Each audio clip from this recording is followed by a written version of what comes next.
I'm aware that a couple other individuals will be joining us shortly. I'm very grateful for the people who have, took the time to come here and support me today, but also today's International Day of Education, apparently, and I'd like to think that's why my panel was scheduled for today. So, just for me. Because this crowd is small, that gives us one beautiful perk, and it's that we're able to make this more dialogue-y, and just kind of roll with what we feel we want to talk about, which is a good thing. Because the reality is, eSports is a very diverse and complex thing, of course, right? Especially at the college level, I've found that a lot of people tend to not really understand what the college scene is and looks like. And so part of the point of me being here in the first place is to help promote, being an advocate of the scene and clarify some things that might be, for lack of better words, elusive for folks to understand about the college scene. It's actually, esports as a practice has been around for quite some time, but it wasn't always called esports. We can trace a lot of the lineage back to the 1960s, actually. And the reality is that because it has emerged as an industry that's more formalized, codified, more legitimate, there's rules around it, there's governments touching and creating policy based on esports, we now know that it is in fact something that is actually important to practice in academia as a result. And of course, you look around nowadays, we understand very thoroughly that esports and gaming, of course, is a culture, right? It's an identity. And so all of these things together highlight how important it is to acknowledge esports as a field. You might recognize popular esports titles such as Overwatch 2, League of Legends, which is my favorite, Counter-Strike 2, Valorant, the artist formerly known as FIFA, which of course is EAFC now because of the split agreements there, Rocket League, Hearthstone, Teamfight Tactics, really the list goes on. There seems to be several dozen esports nowadays, depending on how you want to look at a game.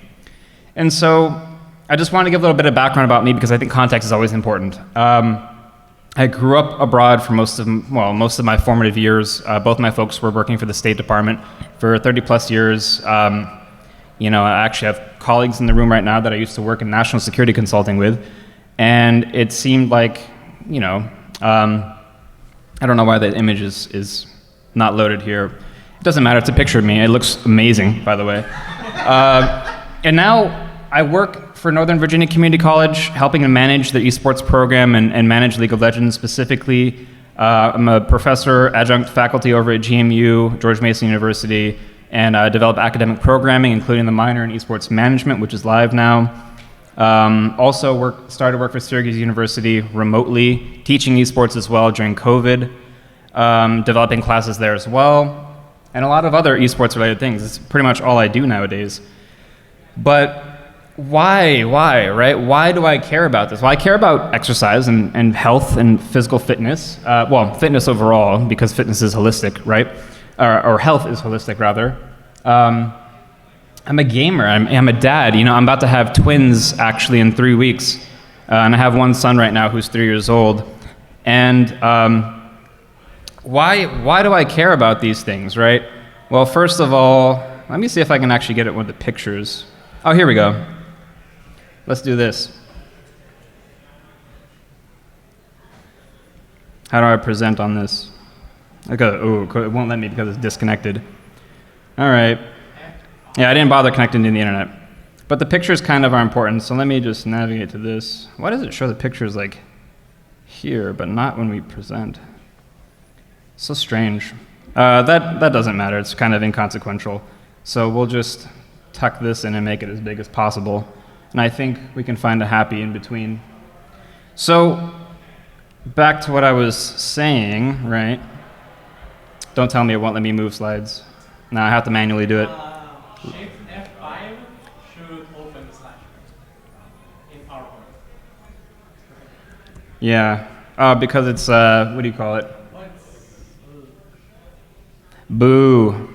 All right, it's going to be without pictures, folks, because I didn't set up internet. That's my fault, and I take full responsibility for that. So let's get back to the discussion. Why do I care about esports? Well, because it's honestly super compelling. Esports is something that I found creates community. Of course, it speaks to culture and a lot of identity it's something that I view as high value. And I think the more iterations we see of esports, we kind of see a lot of traditional sports formats being closely mimicked by esports overall. The images are so important too. What's the password for the internet? Is there just like a guest network I can get attached to here? Because that might actually just be like the Gaylord Conference. Might be the easiest way to do it. I think that I gotta have the images. I thought I downloaded an offline version that would just have it, but everything keeps trying to open in like a, what do you call it? Like a OneDrive thing nowadays. I hate that. Do you have hotspot on your phone? Yeah, maybe mobile hotspot's the way to go. Or if anybody who's working here wants to just get me in, that works too. Is this the internet? That's not the internet. Wasn't there an internet sign-in thing? One moment. I got given it 2 minutes. Oh, you got it? Okay, perfect. But let me speak to what college programs do offer nowadays. Of course, we all know esports as something that is a competitive practice, right? People compete in it, they play different video games and things of that nature. So there's opportunities to compete, of course. Programs in college offer a lot more than that, though. And there's actually products in this room who have been involved in some kind of job or voluntary role where they're helping to develop young individuals, helping coach them and help provide professional growth mechanisms. And of course, it's a way for people to gather around pride in the institution. Same thing at George Mason University, but just to a higher degree, right? But should esports even be practiced in colleges and universities? Does anybody think that there's like intrinsic value there, or what do folks think? Well, at least in my very biased experience, I think that it just opens up a space that other extracurricular abilities just don't have, based on where the youth likes to focus in video games. Yeah, no, and one of the good things about that too is that esports programs are able to provide structure for the practice of doing video games, right? Typically, one of the things as an advocate you have to combat usually is parents saying, oh my God, I don't want my kid to just be playing video games for 12 hours a day in your program. But it's really a lot more than that, right? It's about building a culture, it's about building a network, it's about building a community. How's it going? More products of esports programs walking into the room right now. And this image is kind of important. So I did want to ask if anybody else had any other opinions on whether or not esports should be in colleges and universities. Any other thoughts?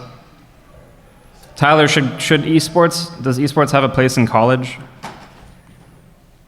Oh, yes, you mean? Yeah. Oh, yeah, of course. Of course, right? That was pretty automatic. Now let me try to get to the internet. My fault on the technical difficulty. I wish it was easier. It should just be like a seamless thing. But these images are kind of important. And maybe I should do a mobile hotspot. Shout out to the good idea up here. Because there's a lot I want to speak to. I was hoping one of these was an offline copy, but everything is just a OneDrive thing nowadays. Huh.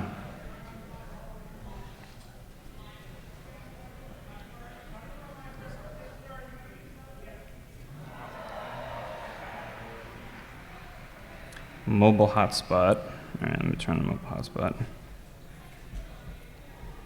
Let's get this right because the images are just too impactful to neglect.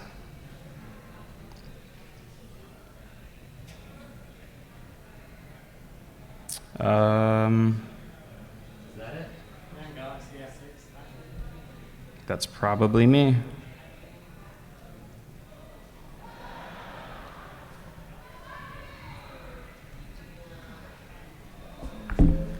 Looks like I think that has worked.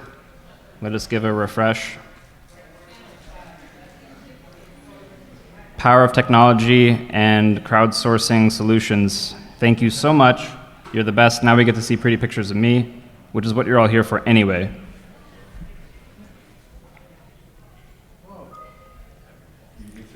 Disregard. Okay. So back to our stimulating discussion as things slowly load and take shape here today at the wonderful Gaylord, the National Harbor. Yeah, that's me. A bonus if anybody can. Okay, I'll just start from the beginning. If you can count how many selfies or pictures of me that I input here in vain with vanity, you get a bonus prize at the end of this presentation. So that's who I am, involved in esports and academia. I find esports compelling. It's important for community and a lot of other reasons, and colleges provide very important ecosystems for skills development and cultural exchange, right? So in this question of whether or not colleges should even have esports in the first place, we have to think about the normal competitive structure for how individuals channel their progression as an esports competitor. We know there's various levels. Of course, there's college esports, there's high school esports, there's different clubs and youth groups and tier 3 levels, semi-pro, and of course tier 1, where everybody idealizes their playtime would take them. Some of the people here in this room have even hit Challenger before and have worked for companies like Riot Games and our amazing products of League of Legends gameplay, time spent over here. But anyway, that's really just one aspect of it, of esports, isn't it? There's actually a lot behind esports as a practice. There's something called the Network of Academic and Scholastic Esports Federations, of which I'm a fellow, a NASEF fellow. And essentially, a lot of the work that we do is to showcase the reality that esports isn't just playing video games. There's all kinds of things that surround the sphere of activity that is esports. There's individuals, I think we find very often, who are in love with esports, who actually want to create events much like this that you're here enjoying today, and then they become part of this organizer category. They go into specializing in making events. They provide IT support, people here helping me out. Maybe there's entrepreneurial folks that go into business development or marketing, right? Think of how many times that you tried to create any kind of gaming content.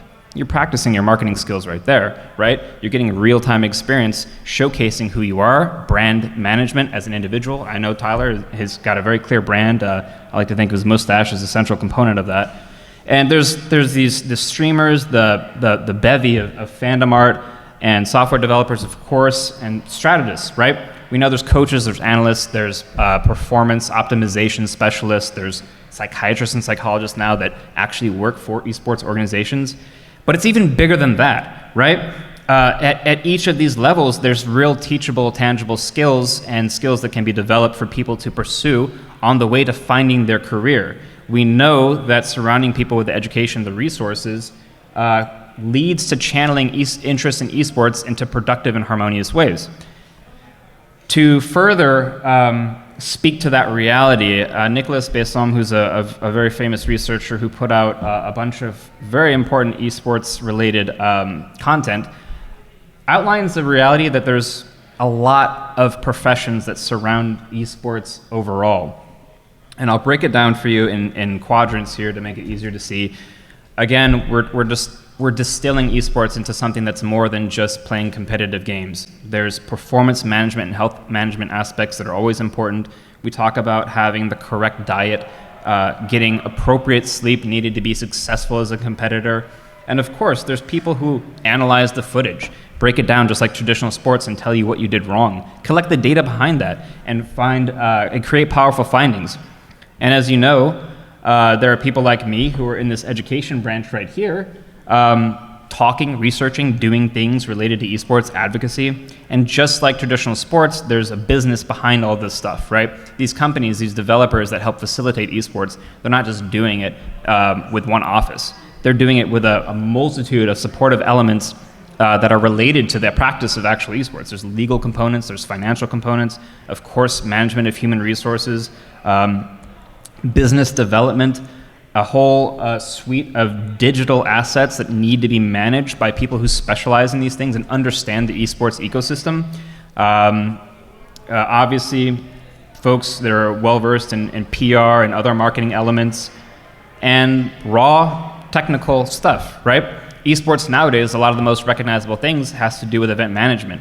You have people who are leading the event, coordinating sponsors, people who are going to be involved in those events overall. You have people doing things like this, setting up spaces like this, so that there can be actual broadcasts and production capabilities. All sorts of these jobs emanate from one central thing, and that is esports, right? And it's very fascinating to consider the reality that esports itself is becoming something that is a more formalized industry with all of the supportive elements around it. And so, you may be tempted at this point to ask me, well, sure, that looks good in theory. There's all these jobs. I'm positive, but what's the proof of the impact or the importance, or why should these things even exist in the first place, and why should they be in college, right? Well, the reality is esports has a lot of employer attractive qualities to it. MITRE did an experiment last year where they actually in-house developed a game that they coined in esport. It's a drone defense game where a bunch of college esports competitors were playing against active duty servicemen and women in a series of experiments across the country to play an esports game that they call Drone Guardians. And they used the findings from that experiment to sort of inform how resources could be managed in the event of sort of threats, right, and high stress situations. How are people allocating resources? How are they delegating roles to their team members? And how are they responding under those uncertain conditions that are rapidly changing? Esports, it's an esport. They developed a game to simulate these activities. We see that there's some states that are more friendly to esports than others. States like North Carolina and Georgia have especially attracted a lot of esports events and get a lot of economic activity because of it. They're putting esports education and business around that. First, there's tax incentives to go host esports events in North Carolina. State legislation has come out and granted millions of dollars to state institutions to develop esports facilities. Why, right? Because this stuff matters, again. It's highly important. Virginia's behind, by the way, so if you represent government and you're in this building, I think, mobilize. Happens at regional level, happens at local level. Right here in DC, well, I mean, this is Maryland, but over there in DC, the Capitals and Wizards owners have their own esports arena, right? Where they primarily have their NBA 2K stuff. That's on a little bit of a hiatus right now, so they have actually Smash events and other watch parties and games like that. But it's cool to see that there's a Jonas Brothers concert next door, and then you have a college tournament taking place right there next to Capitol and Arena, where fancy lawyers and stuff like that work. And then this is a highly touched up picture of me when I was doing a webinar for XP Leagues, which facilitates basically youth esports, right? So I didn't do this, but that is a picture for me. And again, we circle back to the question of why does it matter? Well, it does. Gamers are diverse. We know that. Look around the room. We encompass a broad collective set of demographics, various age groups. We're passionate. There's a community behind it, and it's a culture. It's an identity, right? A lot of us here, if I talk to you about what esports is, you'll get it in a way that maybe my dad wouldn't. It prepares people at various ages for the future as well. Youth participants in esports are quietly developing skills that they can actually use for future jobs while they're pursuing their esports as a passion. And older folks as well. We've seen a lot of studies come out where esports has been used to engage people in actual applied esports to help delay dementia and keep reflexes and mental health sharp. So esports, of course, invariably has a lot of applications. And so you say, wow, okay, so it's important. Yeah, there's jobs. So what? But where's the proof, right? Do people actually succeed academically? Is there proof of real benefits right now for college students? Well, I've got a few examples just to showcase a few people who I think have done a great job at it. And just to showcase how it nurtures professional development, someone named Kara Chiswell, who is the president of GMU Esports, graduated last year, unfortunately. She was working a few different jobs while being president of GMU Esports, where she was working for the Washington Justice, which of course was the Overwatch League's franchise based here. She became extremely proficient at content creation and marketing, and she leveraged that to work events like the City DC Open. So boom, you're collecting content right there from a major tennis tournament. Incredible, right? Based off the back of your connections that you're forging through esports experiences and the skills that you're developing along the way. And then going on and leveraging that for more jobs after graduation. You know, plenty of examples. We see individuals like Anthony Wood here on the right.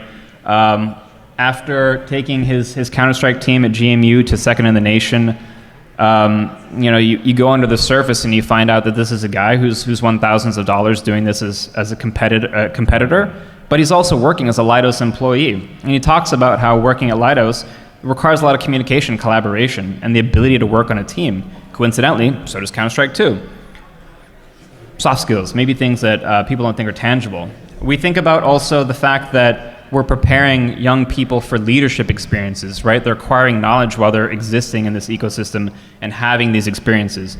Nick Heath here at Nova, he's at UPenn now, but he was an important part of our community at Nova, where he was helping to coach the team while doing other jobs as well as his education.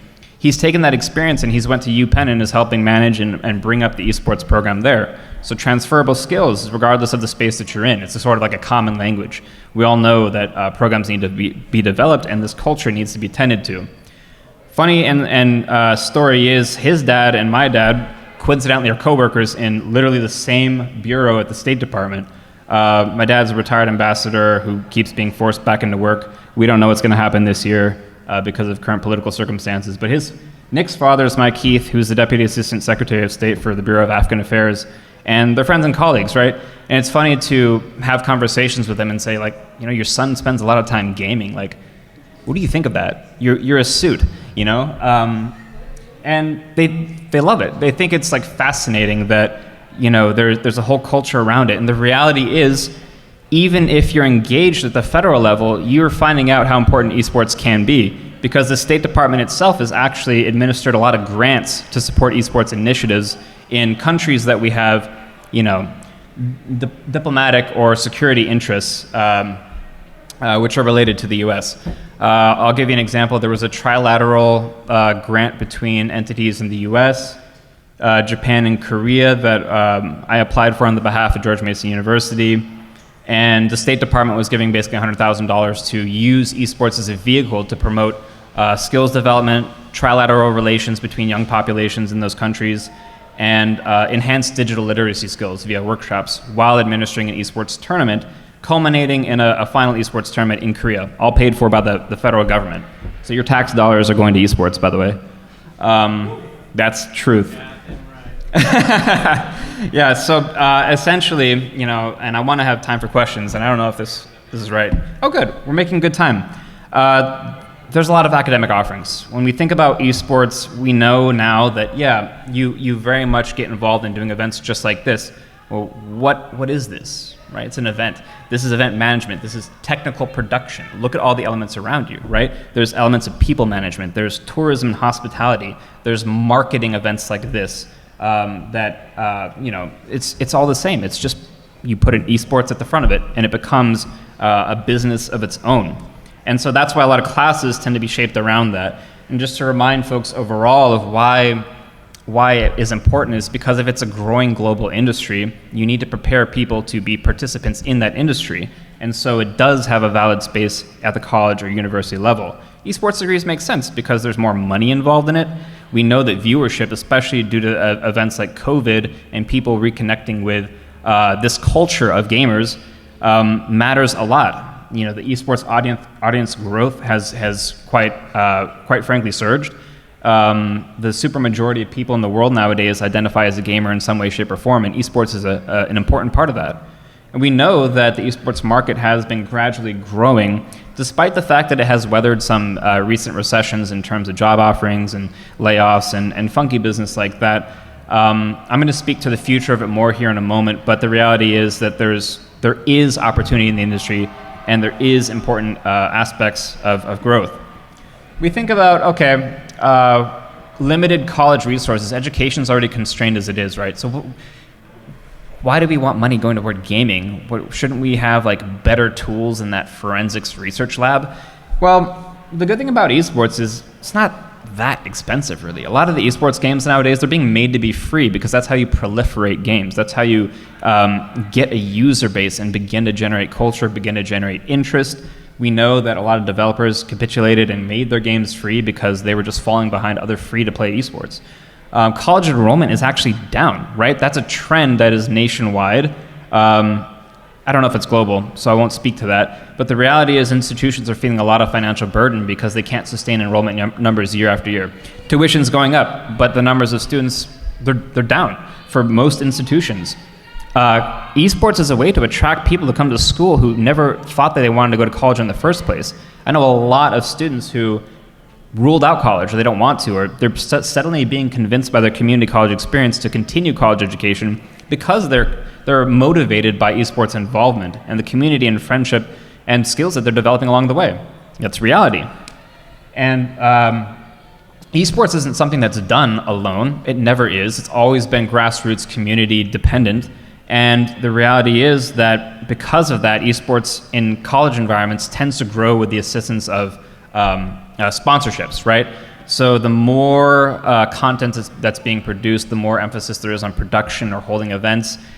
We see more likely that colleges might even get beneficial financial sponsor relationships and create more interest within their own institution because they're saying, look at this computer lab we got. By the way, Amazon foot the bill for it, or companies like, I don't know, HP or Dell or whatever, what is this? I don't know. Anyway, those things become important, and when the presidents of institutions say, oh my God, people care about gaming, in a roundabout way, that creates more interest within the institution to support esports. And of course, as I mentioned before, so many people identify as gamers in some way, shape, or form. The evidence is literally all around you here this weekend. You must, in colleges that seek to create rich environments of cultural exchange and learning, create spaces for gamers to feel like they belong, naturally. Or you should, anyway. This is an example that's honestly not even that great of an example. It hasn't really stood the test of time, but UC San Diego might even have a better facility right now. This is a UC Irvine space that's not as flashy as a lot of the ones that we're actually seeing develop nowadays. Multi-million-dollar spaces in major universities with incredible amenities for esports competitors and recreational players, of course.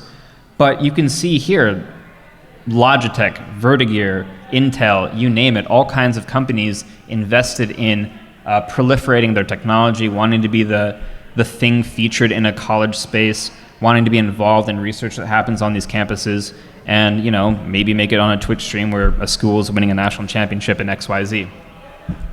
But what does college esports look like an actual competitive applied level? Well, there's a lot of infrastructure surrounding it that's continuously developing and becoming more professional.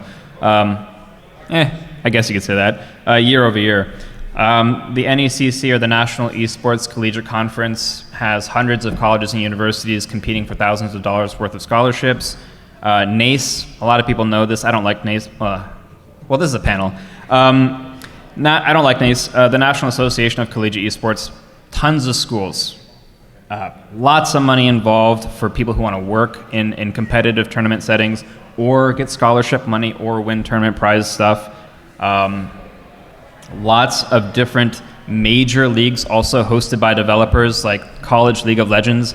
Annually, guys, like $190,000 prize pool for the top 16 teams in the country.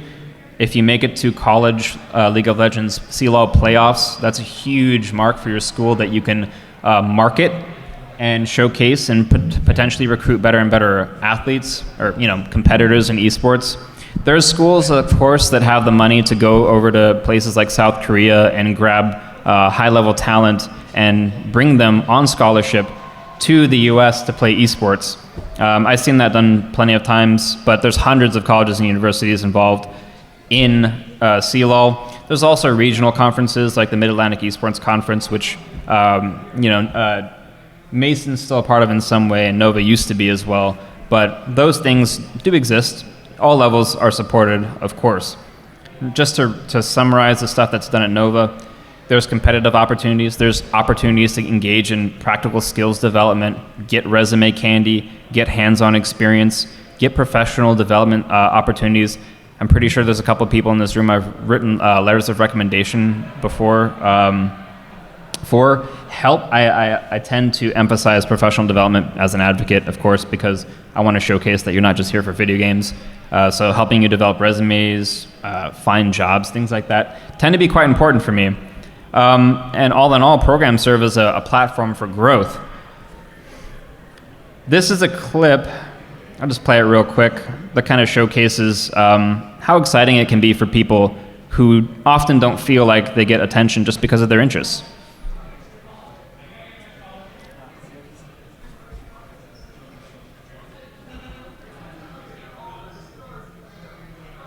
What's he doing? He's inting.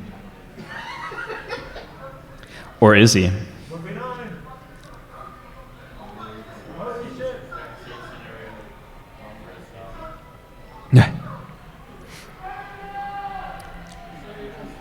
This was a for charity tournament.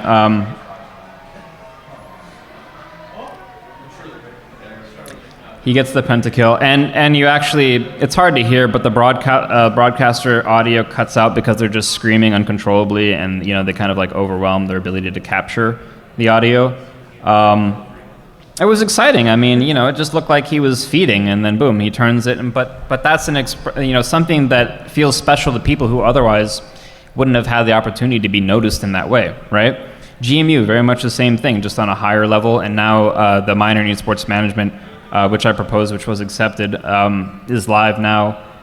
Academic opportunities abound. The opportunity to be a part of a competitive esports program. These are important things, and things like Game Mason are actually ways as students have really applied their skills in event management, attracting over 1,500 students to a college event that you played a part in and organizing. That's tangible resume skills. Putting on these large competitions and coordinating with multiple colleges and universities, hosting large events where you have to collaborate between 200 different competitors. These things showcase real things that people have practiced and applied and done, and you haven't even earned your degree yet, right? This is just a quick thing you can view. It's not highly consequential, but it just showcases how important it is to students. All student made.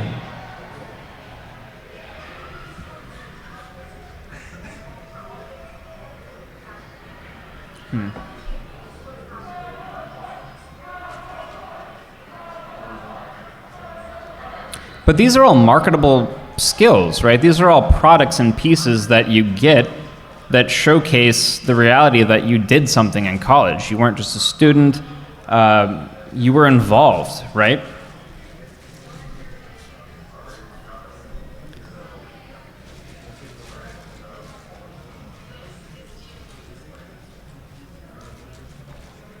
All good things. I'm sort of getting toward the end of the things that I did want to talk about, which is great because that means we got plenty of time to question if we want it, or we can go hang out in the artist alley.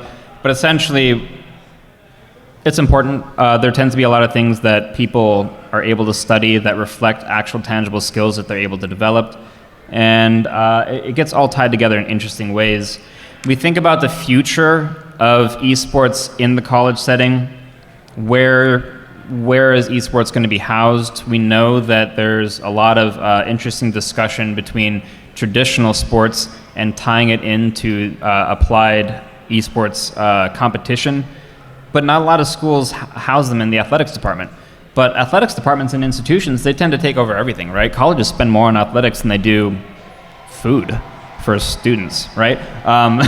So if esports gets bigger and bigger, what are athletics departments going to capitulate to something like the NCAA and start to be housed there, start to have some kind of mandate nationally as there's a more formal codified way to do esports at the college level? Not sure. Where will scholarships take us? There's a small number of institutions that already offer full rides. Will there be more? Will there be less? Will any of it be related to, cutting on athletics and things like that? Or will it be academic driven? Will we incentivize students to come to schools because of their high aptitude? Or are we just looking for people who are just amazing at gaming, right? Large schools have been slow to pivot toward esports as well. A lot of smaller institutions have been really quick and nimble to it because of the reality that they have to get ahead of enrollment and being a destination for where things like esports and the next big things need to be associated with their institution. So are large state schools just going to completely take over the esports conversation? Are small ones going to be drowned out because they just don't have the resources? It certainly seems like it's headed that path right now. And there's also a lot of developing infrastructure surrounding high schools and middle schools when it comes to esports. Are we going to see a lot more competitors opt for a college route because it becomes a more supported pathway rather than even drop out of high school to go compete at the professional level?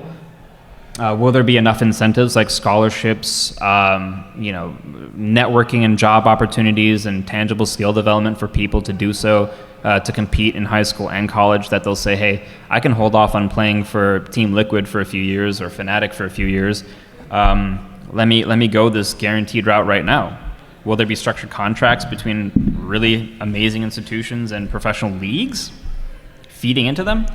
Probably not. But we already know that there's a huge emphasis on gambling right now, right?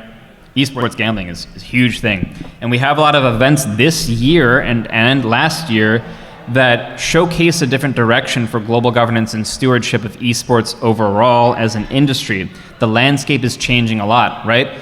We think about esports, it's not baseball. You can't tell someone, hey, you can't play baseball. I own baseball. But you can tell somebody, that's League of Legends. You can't say championship for League of Legends. We own that intellectual property. However, developers are allowing countries like the Kingdom of Saudi Arabia to host the largest events in esports when previously they didn't because of clear, social issues and a lot of humanitarian rights issues with the country. But now there's the Esports World Cup Foundation, which last year held an 8-week-long event in Riyadh with over 21 game titles and an over $60 million prize pool. Everybody was there. All of the major developers, everybody who was anybody in esports. Faker was there. All your favorite Street Fighter pros were there. The IP was not off limits, right? There wasn't exclusivity to it. It was hugely driven by the desire to put on a jaw-dropping large esports event and coin it the Esports World Cup. That's pretty audacious, right? To call something the Esports World Cup. It's like saying, we are the authors of the Olympics. Well, funny enough, they also are, because Saudi Arabia also has a multi-year contract to do the Olympics for esports, because the International Olympics Committee recognized that esports is a growing, important practice. Tying it back to education, this is why educating people in esports is actually important, because the culture is shifting. The direction of esports globally is shifting in hugely important ways. And so with esports this year having a more earnest and esports hopefully authentic experience in Saudi Arabia, we'll see the direction that things will go. What does it look like? How the developers manifest their game title at the Olympic level? What the hell does that even look like? I guess for Fortnite, if you're winner chicken dinner, you get a gold medal, right? Things like that. But we also know that there's been a lot of developers creating games like rowing. There's competitive rowing. People do that as a global thing. It's actually important. There's racing simulators that, of course, are a big deal, very big deal. It's growing. And for all modalities of racing, too, not just Formula One, but drag racing, NASCAR, you name it. All of these things can be said to be esports because they're just competitive gaming, right? Of course, archery, taekwondo, things like this, people wearing sensors and doing these things in a virtual format. Olympics should be interesting. All of these things will have repercussions for how we manifest it at the college level, inevitably. But it's going to change things for us as is. So this was my son last year who walked up on stage when I was doing this exact same talk, basically, except I updated a bunch of things, who joined me. And look, let's keep eSports a MAGFest thing, right? A family thing. Any questions from anybody? Thank you for bearing with the technical difficulties, by the way. I apologize for that. I just assume everything is like, internet's everywhere, right? Like, just make it happen, right? Like. So correct me if I'm wrong, but I guess watching esports casually, it seems like there's a skill gap between college esports and even like tier 2 teams and such. How do schools bridge that skill gap and say, like, because a lot of these pros are now, what, 17, 18, 19 years old, you watch top tier Valorant, you know, like Second is still in high school or whatever it is. How do they say, like, hey, wait, don't go, don't go play in that open qualifier from the school for 2 or 3 years? That's tough. And I think the response, the answer to that speaks to how diverse the esports community actually is. One of the interesting things about competition at the college level is that we see, here in North America at least, a lot of former pros returning to college, actually. I think that's especially prevalent in games like Rocket League, where maybe there's an oversaturation at the professional level, and then skills tend to be like less tiered in the sense that they're starting to blend a little bit, right?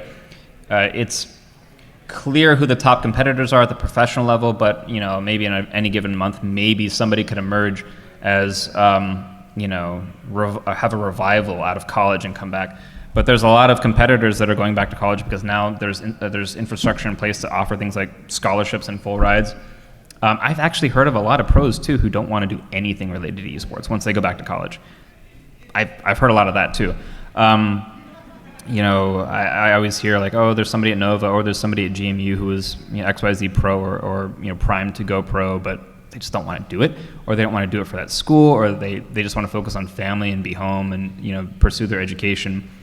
I think your question does concern a lot of the realities of grappling with a money thing, right?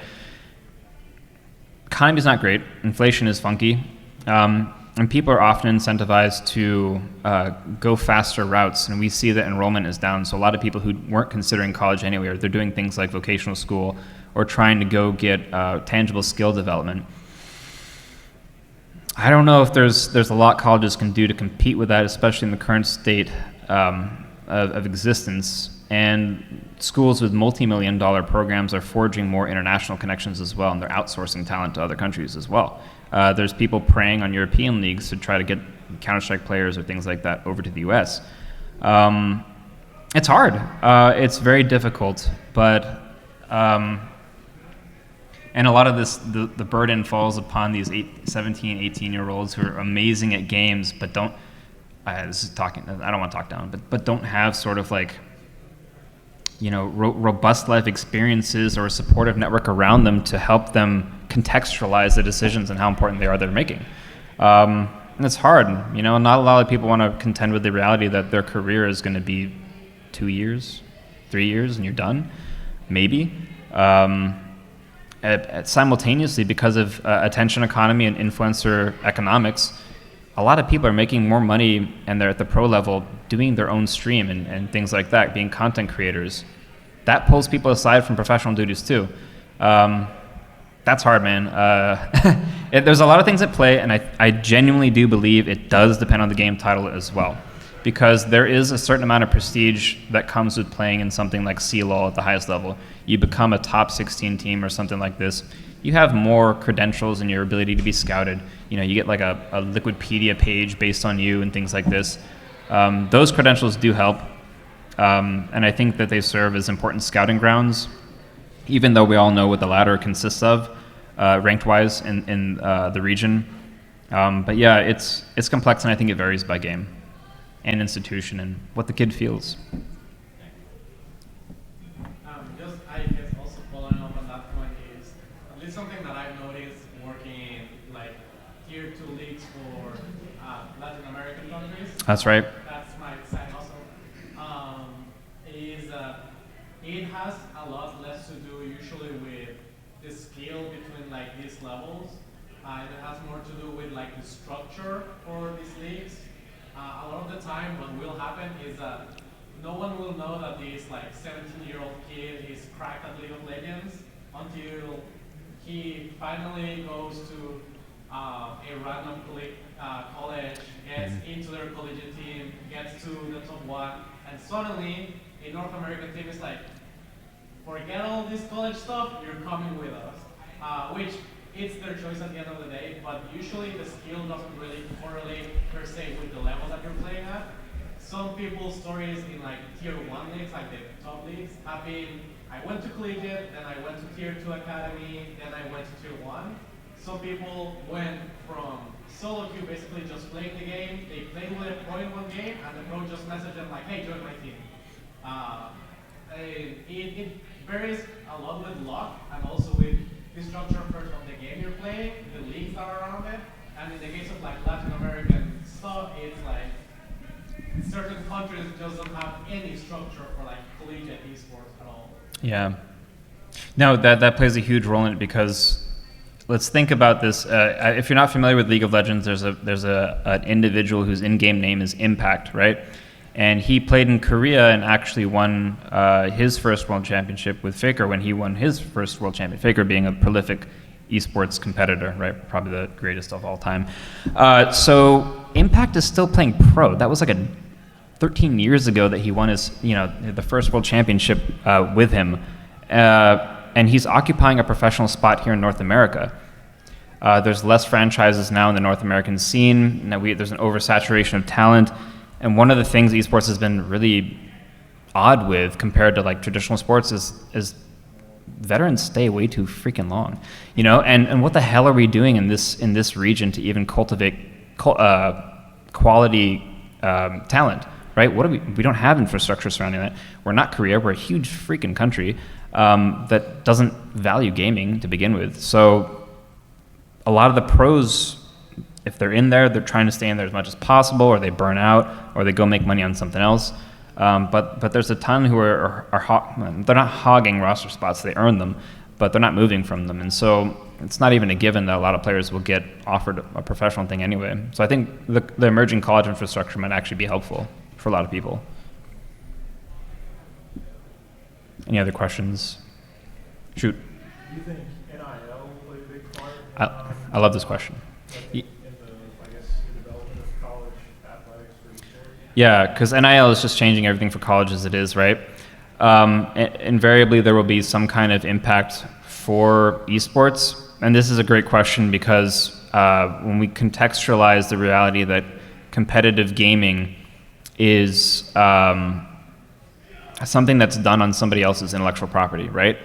We also realize that the gamer themselves are their own brand.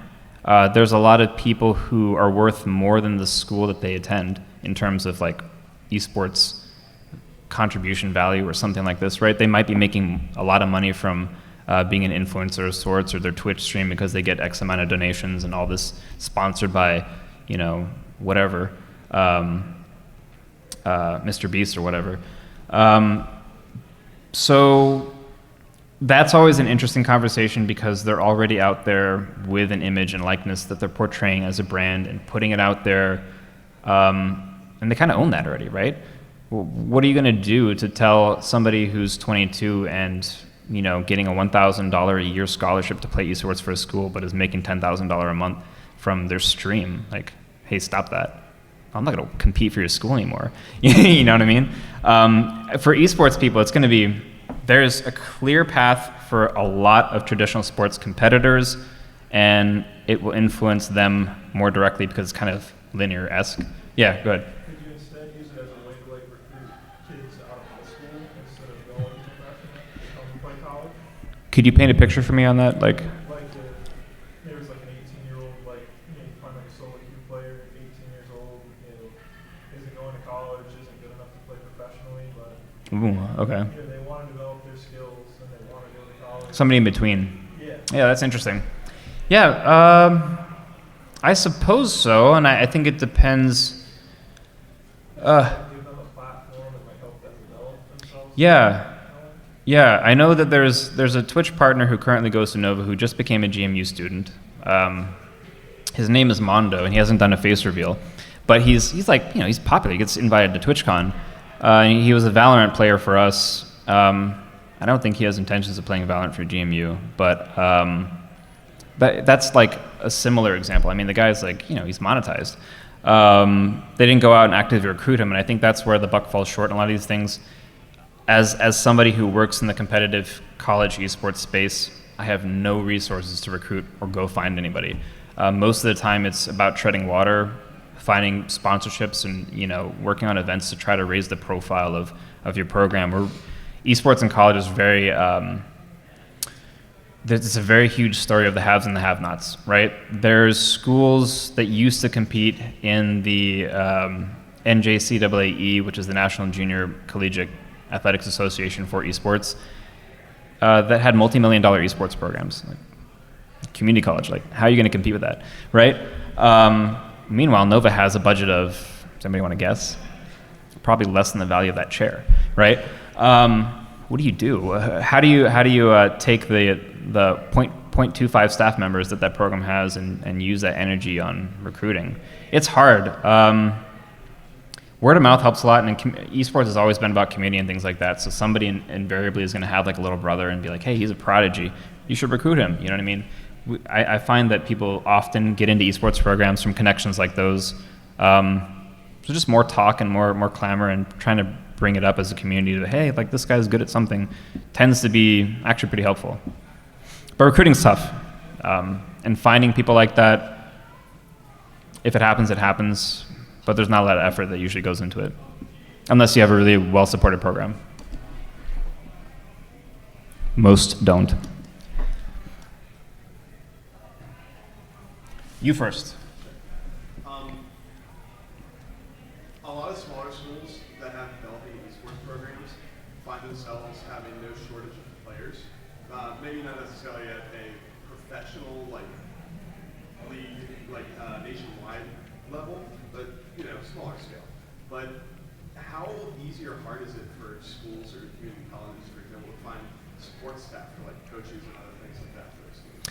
Yeah, how easy is it for smaller schools to find support staff to help run these esports programs and develop talent? Is that basically your question? More or less. It's not easy. And COVID did a weird number on a number of things. Nova used to have a full-time role for a director of esports. After that, the position was gone. During COVID, the president dissolved the entire athletics department as well. That's a lot of moves. And a full-time esports role has still not come out. So advocates tend to come in the way of people who are already passionate about that kind of thing and want to do it on their own time and dime, usually. I know that there's a lot of college programs where there are people who will get stipends because they just do it in addition to their normal work duties. Colleges will try to, it's a business, right? They try to maximize your utilization, to borrow consulting terms. Essentially, it's hard to grab meaningful staff like that. So a lot of college programs tend to run on the passion and the energy of students, who coincidentally more than often will do it for free, which sucks to say. But fortunately, there are a lot of institutions that do have things like work-study programs or provide stipends for people who are willing to engage in the esports program and help nurture it and grow it and things like that. It's not easy. And it does vary by school as well. I find that the smaller the school community is, the easier it is to rally around something, usually. One of the huge challenges I've noticed with both Nova and GMU is just massive institutions, right? Tens of thousands of people, 40,000 people at GMU, over 70,000 at Nova, is just getting people to know that your esports program exists, period. I get emails all the time saying, oh my God, it's my last semester here and I just realized we have an esports program. Dude, Nova's won 7 national championships at the junior college level. We got a congratulatory letter from the governor of Virginia. How did you just find this out? You know what I mean? Who the hell's championing us? We live and we die. Oh my God, my wedding ring is gone. We live and die by the amount of support. I was like, this feels weird. Oh, it's in my car. Anyway, so we live and die by the amount of support that we get from the administration. And are you a college student? I actually just graduated, but I'm Congratulations. Thank you. Yeah. I'm looking at going to work at a local college for the Wonderful. for the Rainbow Six team. Love that. when we think about all of our academic experiences, because I know a lot of people here went to college, when you first showed up at college, were you drinking through a fire hose? Was somebody telling you, go to this orientation, check out these resources, mental health stuff, you know, oh, the library hours, this is the Dewey Decimal System, duh. Like, you know what I mean? Like, eSports just goes for a lot of people. They're more apt to learn about the recreational kickball league that the school has than they are about eSports, unless a large part of leadership is an advocate for eSports. And that's why smaller schools that want to rally behind things like eSports, because they're forming an identity or want to embrace newer things so they have a competitive edge over larger institutions who are less mobile. There's so much bureaucracy at large schools. It sucks. Nothing gets done. Am I on camera? Is that live? Okay, I'm not going to say what I was going to say. But anyway, things don't happen. They just don't. Smaller schools and smaller communities tend to be more nimble and therefore supportive. I'm sorry, that response wasn't good. No, that was great. Thank you. Appreciate it. Sorry, just to, like, I guess add on what you said. I remember when I was Nova, and the reason why I know you is because while we were doing the tour, we stopped by one of the, like, bulletin board things. And that's how you found out? And the girl at the tour said, oh yeah, they just started an eSports thing last semester. Silly thing. And I just looked at it and I'm like, neuron activation. And immediately, as soon as the tour ended, just ran back to that board, clipboard thing. And immediately just went like, okay, I need to go to this building at this time. And I just went there straight away. But it would have been so easy for me to miss it, and I ended up even coaching for the Nova program for a little bit, kind of doing it. And you're back now. I'm back in it, and it would have never happened if that girl didn't look at it and just said out loud, hey, by the way, we have this thing now. So it's, a lot of times it's there, and it's just about you literally just Googling blank community college eSports programs, and you probably have one, even if it's very small. That's right. Many are trying to grow and get their voices out there. And, you know, I know we have only a couple minutes left. Did you want to ask a question as well? Oh, I was going to pivot from this whole thing and ask just about you. You mentioned you made the switch from national security consulting to the esports scene and coaching and whatnot. I was just going to ask, like, why you made that switch and how you made it. Was it just you woke up one day and you're like... No, that's important. And it's an honest story. 2016, my mom passed away unexpectedly. She was managing the embassy in South Africa, in Pretoria. No second chances, completely unexpected. Very young, didn't even make it to retirement. The year after that, my aunt, who was like a mother to me, we're Filipino, very close family, passed away here in Woodbridge. Same thing. Sudden, no second chances, no warning signs. Like, you know, then the year after that, both my grandmothers passed away. That was more expected, but it doesn't help you heal from trauma. 2019, I got married to my wife. 2 weeks after that, my aunt, who was at that wedding, young as well, passed away, no second chances. 2 months after that, my wife was having a gumball-sized tumor removed from right here, and I was in the hospital, like, alone and really effed up mentally. And I was just like, I don't care about what I'm doing. It doesn't make a difference to anybody. I don't see the benefits of what I do. My effort's completely detached from the end product, and it doesn't mean anything to me. I care about fitness. I care about gaming. I care about this as a culture. I love this shit. I took a 97% pay cut to do this. You know what I mean? And I'm still trying to recover that, by the way. And I've got twins coming in a few weeks. That's why I do this. It matters very much, personally, to me. It's part of my identity. I've got League of Legends tattoos. This guy does too. You know, like, this is who we are. And I couldn't just ignore that anymore. I wanted to take a chance while the industry was kind of like growing and say, everybody told me growing up, like, I'm 35 this year, that a career in gaming wasn't something that was viable. I wanted to try because, you know, you should. In life, you have to take chances. You have to embrace things that you love. And, you know, if you don't, you might never get a shot in the future. Does that answer the question? Yeah. Okay, good. Also, there's a lot of people here that thought MAGFest was MAGFest. So I'll end on that note. Thank you all. Appreciate it. Thank you.